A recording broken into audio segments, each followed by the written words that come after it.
안녕하십니까, 강동원 변호사입니다. 이번에는 법률 상담 사례 하나 말씀드리려고 하는데요. 질문을 먼저 말씀드릴게요. 질문은 뭐냐면, 어떤 분이 이제 어디 땅을 하나 빌려가지고요, 거기에 있는 가설 건축물도 같이 빌렸답니다. 가설이 왜 이제 임시로 설치한 걸 말하는 거잖아요.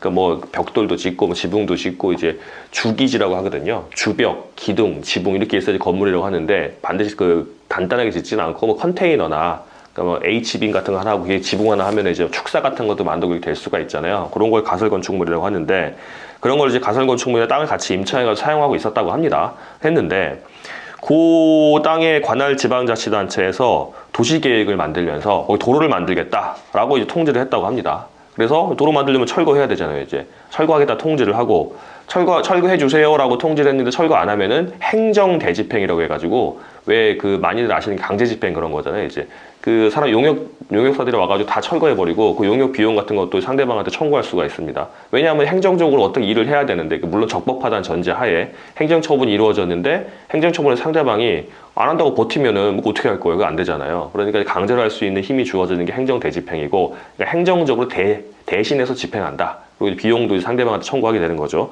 그렇게 행정대집행 절차에 착수했다고 합니다. 계고 먼저 하거든요. 계고가 뭐냐면 통보하는 거예요. 이제 당신 철거하라는데 안 하니까 이거 진짜 언제까지 안 하면 철거할 거예요. 이제 계고 처분을 했던 모양이죠.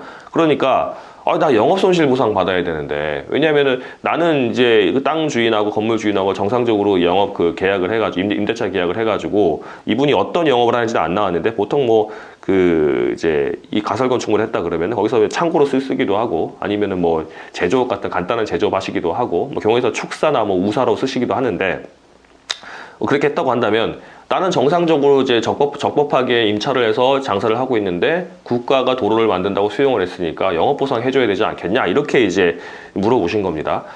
근데 뭐 영업보상 받을 수 있는 경우도 있고 없는 경우도 있고 이제 뭐 복잡한 경우들이 있는데, 결론부터 말씀드리면 이 사업이 재건축 사업이면 원칙적으로 안 됩니다. 재건축 사업은 안 되는데, 이게 도시계획, 도로개설 사업이니까 재건축 사업이 아니죠. 일반적인 이제 공익사업이고, 공익사업 같은 경우는 영업보상을 청구할 수가 있습니다. 공익사업으로 인해서 내 영업이 뭐 휴업을 하게 되거나 폐업을 하게 되거나 그렇게 되면 이제 영업손실 보상을 청구할 수가 있는데, 다만 이게 좀 애매한 게 영업손실보상 청구하는 게 요건이 있어요. 뭐 적법한 허가 등을 받아서 이제 일정한 장소에서 계속해서 영업을 하고, 이런 요건들이 있습니다. 그런데 여기서 문제가 되는 거는 가설 건축물이라고 하니까 조금 문제가 될 수가 있어요. 왜냐하면 가설 건축물 같은 경우는 무허가 건물일 가능성이 상당히 높습니다. 이게 이제 일반적인 주택이나 뭐 공장을 지으려 그러면은 전기시설도 와야 되고 수도시설도 와야 되고 하는 거니까,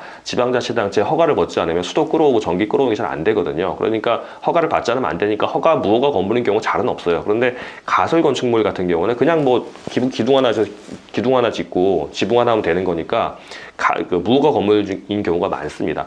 근데 무허가 건물 같은 경우는 아까 제가 말씀드린 것처럼 요건에 해당하지 않아요. 영업소실 요건에 해당하지 않습니다. 적법한 허가를 받고 해야 돼요. 그러니까 자기 마음대로 무허가로 막 하는 것 같다가 다 영업소실 보상해주면 그거는 정의관념에 위반되잖아요. 원칙적으로 안 됩니다.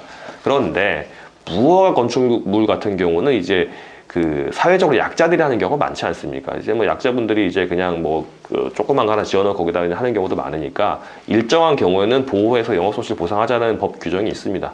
그러니까 무허가 건축물이라고 하더라도 공남공고일 1년 전부터, 그러니까 그 사업구역이 지정된 사업인정고시가 된 날로부터 1년 전부터 영업을 하고 있다 그러면은 그 임차인 같은 경우는 영업손실 보상이 되고, 이분이 무허가 건축물이 아니라 진짜 허가받은 건축물이다. 그럼 당연히 영업손실 보상 받을 수 있고요. 물론 이제 금액이 휴업이냐 폐업이냐, 그 다음에 영업이익이 3개년치 이익이 어떻게 되냐, 이게 법인 영업이냐 개인 영업이냐 등등등 다 달라지게 되지만, 어쨌든 영업보상 대상이 되는지 안 되는지에 관해서는 적법한 영업이다 그러면 됩니다. 근데 이제 무허가 건물이라고 한다고 한다면, 이 사업인정고시일, 만약에 재개발이면은 공남공고일, 하여튼 그 기간부터 1년 전부터 영업을 해왔다고 한다면 영업손실 보상이 됩니다. 그럼 똑같이 영업이익 3개월치 평균 해가지고 이제 4개월치 휴업 보상, 폐업한다 그러면 24개월치 보상, 그리고 이제 원래 있던 그 영업용 자산이 옮기면서 이제 감가상각 비용, 매각하게 되면 매각 손실 비용, 인건비 비용, 그다음에